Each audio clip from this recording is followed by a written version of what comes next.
Hello guys, welcome to TechFix tutorial. In today's video, I will be showing you on how to see deleted messages on Discord in DM.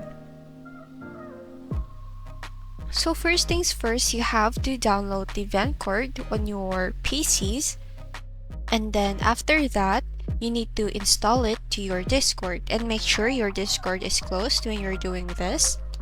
And once you're done with that, go to your or open your Discord and then go to your settings, and you will see the event card options right here, and then go to plugins, and then you have to search for message loggers.